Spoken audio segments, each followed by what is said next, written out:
आबासाहेब, तुम्ही निघा, आम्ही थांबतो इथे. शंभूराजे. आबासाहेब, निश्चिंत मनाने जा आणि लवकर पोहोचा. शंभूराजे, हे तुम्ही म्हणताय? काही क्षणांपूर्वी आबासाहेब, आम्ही रडलो, भावनिक झालो. हे स्वराज्याच्या हिताचे नव्हते. आमचं आम्हालाच वाईट वाटलं. आम्ही असा हट्ट का केला? आता हट्ट नाही, कर्तव्य. शंभूराजे, हे खरंच तुम्ही बोलता? खरंच आबासाहेब, आमच्या हट्टामुळे आपल्या डोळ्यात आसू उभी राहिली. आपल्या डोळ्यात आग शोभून दिसते, पाणी नाही. आमचं चुकलं. आता आम्ही तयार आहोत. तुम्ही जसे सांगाल तसे आम्ही वागू. शेवटी आम्ही शूर आबांचे शूर छावा आहोत. खरंच शूर छावे आहात. आबा, निघा तुम्ही.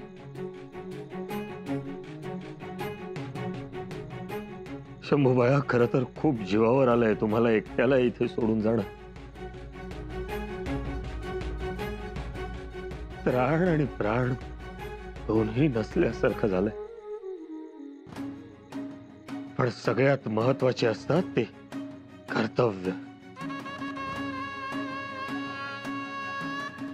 जबाबदारीनं राहा. कृष्णाजी काकांच्या ऐकण्यात असा. हट्ट धरू नका, दुस्साहसही करू नका. आता तुम्ही छावे नसून त्यांच्या घरातले एक आहात. प्रसंग आला तरी राग आवरा, तेच बोलू नका. आणखीन एक, बाहेर पडू नका. आणि बाहेर पडलात तर जवळ खंजीर बाळगा. जी. शंभूबाया, या इथे मथुरेत अख्ख्या जगाला वेड लावणाऱ्या युगप्रवर्तकाचा जन्म झाला, श्रीकृष्णाचा. ही पुण्यवान भूमी आहे.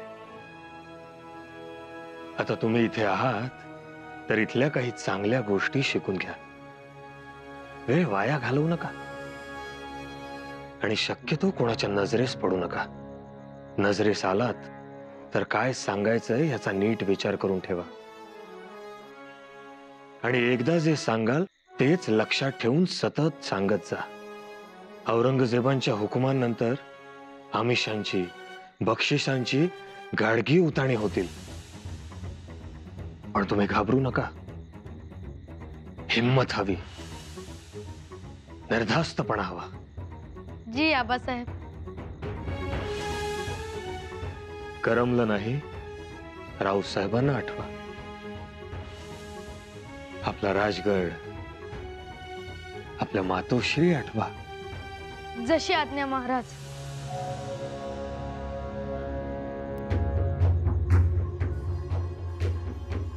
आज्ञा महाराज. हो आबासाहेब. शंभूबाळा, आऊसाहेब नेहमी म्हणतात, आपण स्वराज्याचा धनी आणि बाकी सगळी रयत रयतेनं महाराजांच्या आज्ञेत राहायला हवं. हे आम्ही विसरलोच होतो. शंभूबाळा, आम्हास म्हणा.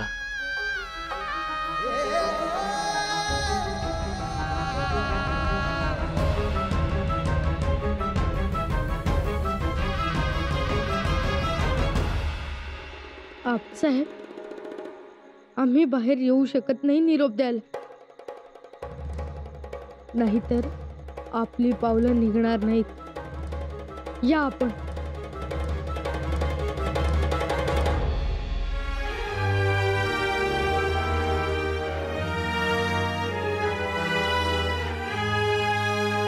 येतो आम्ही.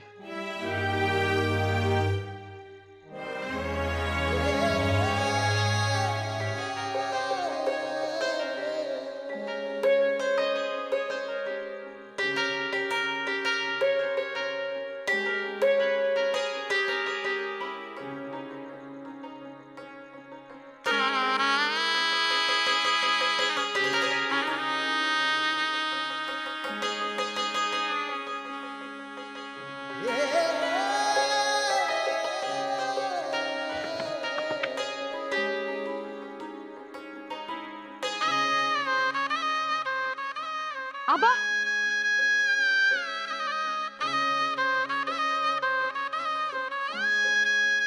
आबा,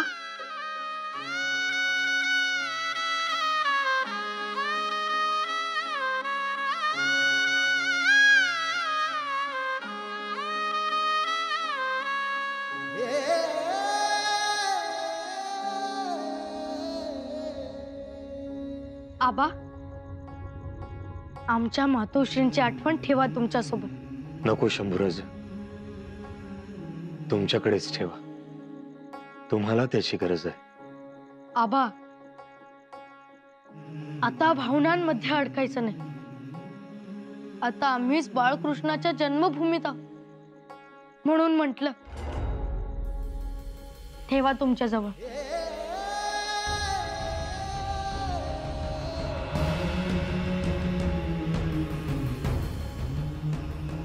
आणि आबा,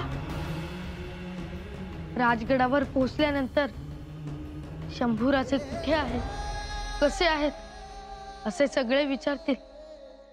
तेव्हा त्यांना म्हणावं आम्ही सुखात आहोत, आनंदात आहोत, यमुनेच्या जळात ढुंकतो, मथुरेच्या गल्ल्यांतून खेळतो. सांगाल ना? सांगू. आणि आबा, पुतळा मातोश्रींना म्हणावं तुमच्या देवाच्या आंघोळीसाठी आम्ही यमुना माईचं जल जरूर आणू. जरूर सांगू आम्ही. काळजी घ्या. जी.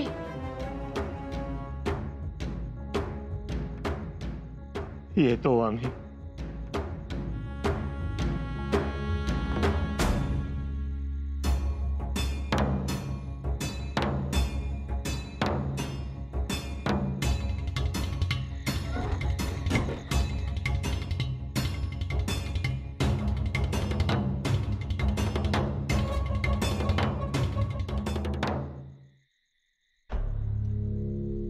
घातली समजूत युवराजांची. त्यानेच आमची समजूत घातली. लेकरू फार लवकर मोठं झालं. निघतो आम्ही. पल्ला लांबचा आहे. गरीबा घरची मीठ भाकर आहे. गोड मालवून घ्या.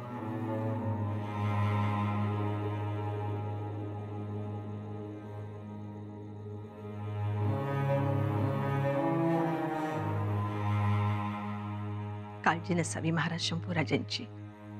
निश्चिंतीनं जावं. बिलकुल नाही. पण आपलं लेकरू ह्यात आमचं लेकरू आहे. डोळ्यात तेल घालून त्यात सांभाळू आम्ही. आम्ही राजगडावर पोचल्यानंतर थोडं वातावरण निवळल्यानंतर सावकाशीनं पत्र पाठवू. जी महाराज. सोबत खूण वस्तूही देऊ. त्यानंतर तुम्ही यांना घेऊन राजगडावर या. जी. आमची माणसं सोबत असतीलच, पण तरीही सावधानतेनं, हुशारीनं राजगड जवळ करावा. जी महाराज. शंभूराजांना घेऊन राजगडावर तुम्ही सुखरूप पोचलात की जे मागाल ते देऊ तुम्हाला. नाही महाराज, आम्हास काही मिळावं म्हणून आम्ही हे करत नाही. हे पहा, आमच्या समोर सत्पुरुषांच्या पादुका आहेत. यावरचा अबीर गुलाल उचलून मी शब्द देते तुम्हाला, जग इकडचे तिकडे होईल, पण आम्ही शंभूराजांना घेऊनच राजगड येऊ.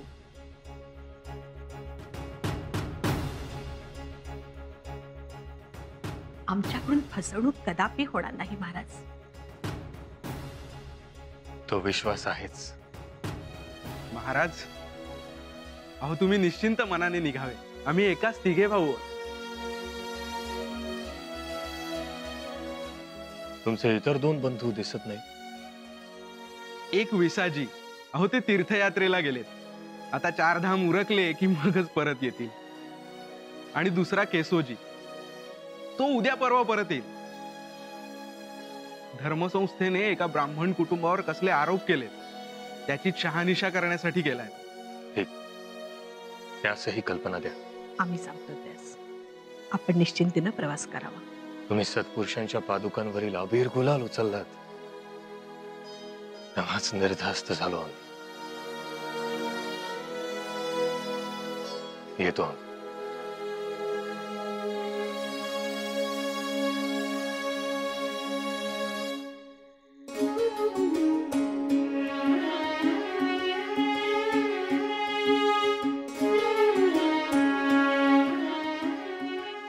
शंभूराजांना दुधावर साय आवडत नाही. त्यांना पुरणपोळ्या खूप आवडतात. भाकरी आणि उडदाचे घुटेही आवडीनं खातात. सकाळी लवकर उठतात, व्यायाम करतात, पोहतात, पूजाही करतात.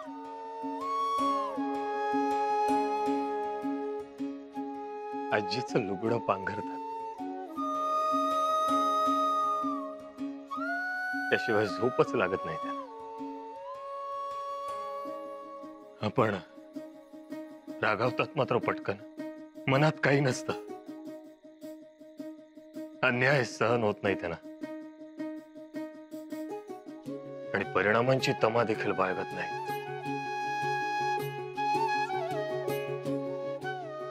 आता तुमच्या घरी तुमचे पुतणे बनून राहतील. तुमच्या घरातले संस्कार, रीतिरिवाज सगळं शिकवा त्यांना. कसं बसायचं, कसं जेवायचं, पानातल्या कुठल्या पदार्थाला आधी हात लावायचा, सगळं सगळं शिकवा. पुढे गल्लत व्हायला नको.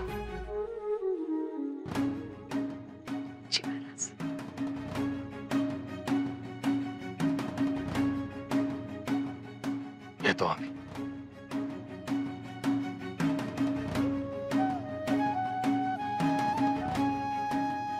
बैरीजी, घोडी तयार आहेत? जी महाराज. सर्जेराव घोडी घेऊन तयार आहे. चला. हर हर महादेव.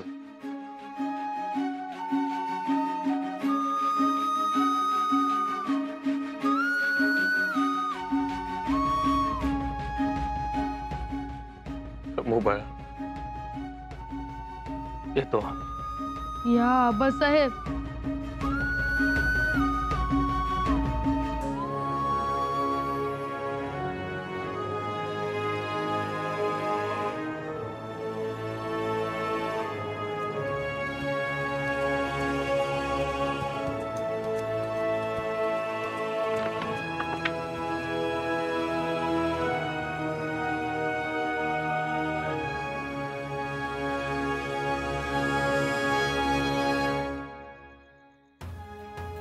आबासाहेब, आबासाहेब, आमची काळजी करू नका. आम्ही रडणार नाही आणि हट्टही नाही करणार. आबासाहेब,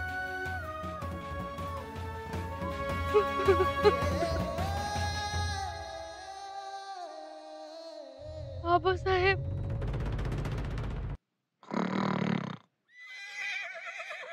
हे भगवान, ये आदमी नींद में तो खराटे मारता था और अब तो घोड़ों की तरह हिनहिनाने भी लगा है।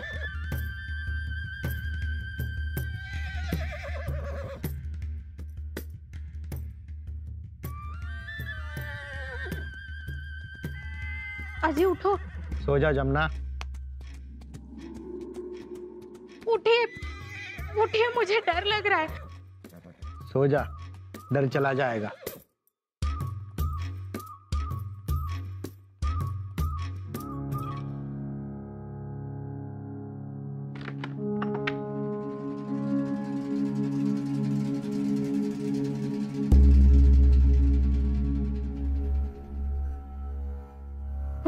गड़बड़ है। लक्ष्मीबाई के आंगन से ही घोड़ों की टापों की आवाज सुनी है मैंने। कोई मानो या ना मानो, कुछ तो गड़बड़ है। कौन होगा? पागल औरत, क्या कर रही है? डर गया ना मैं।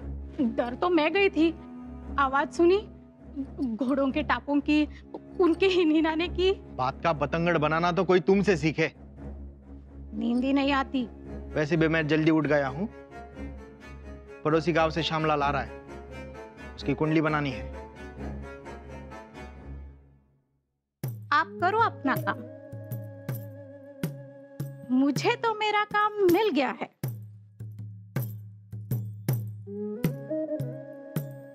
अब मुझे ये घोड़ों की टापों की आवाज सुकून से बैठने भी नहीं देगी। हे भगवान, कब ये सुबह होगी, कब मैं लक्ष्मीबाई के घर जाऊं? ऐसे हो गया है मुझे।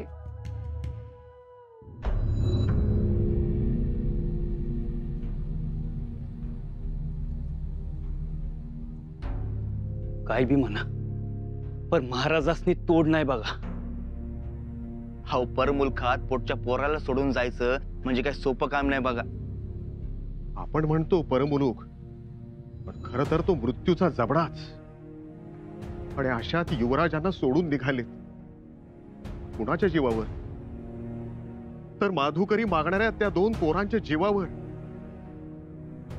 काय होईल लेकराचं, काय नाही, कुणालाच माहिती नाही. सगळा अंधार. खरंय. आणि तो औरंग्या, तो आग्या वेताळच आहे. त्याच्या हातामध्ये तर काय अमानुषपणाची ड्युटीच आहे. आणि त्याच उजेडात त्याचा सरदार सैनिक हुडकणार, शोधणार आणि तपास करणार ते वेगळंच. मोठं धाडस. अहो, मिठी मारली युवराजांनी. खरं सांगतो, आवरलं नाही मला. बाजूला जाऊन उपरण्याने डोळे पुसले. पण महाराजांनी स्वराज्यासाठी मिठी सोडली. मायेत न गुरफटता माझा शंभू बाळ म्हणून गोंजारात नाही बसले.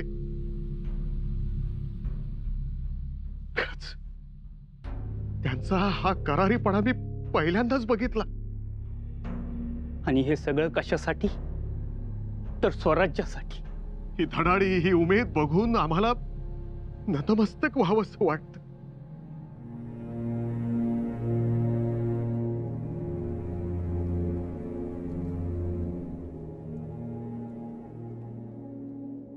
आमच्या साक्षीदारांना आमचा निर्धार दिसतो.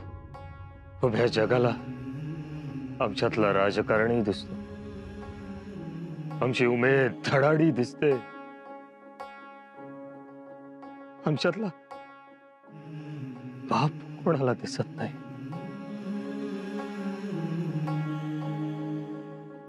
शंभूराजेंना सोडताना आमच्या हातातली तलवार लुई पडली. आमच्या मस्तकावरील जिरे टोपाची मोठी लढ हेलावली. पण ते कोणाला दिसलं नाही. आणि ते कोणाला दिसून द्यायचंही नाही.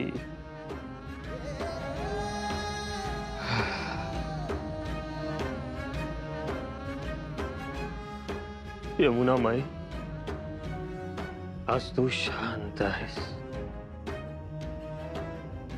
पण आमच्या डोळ्यात महापूर आलाय.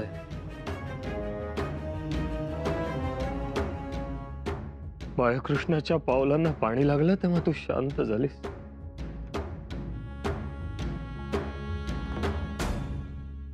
पण आज तो बाळकृष्णही आमच्या बरोबर आहे.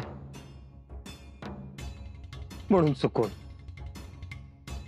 एखाद दुसरा अश्रू जर तुझ्या पाण्यात पडला तर ही गोष्ट तुझ्या माझ्यात ठेव.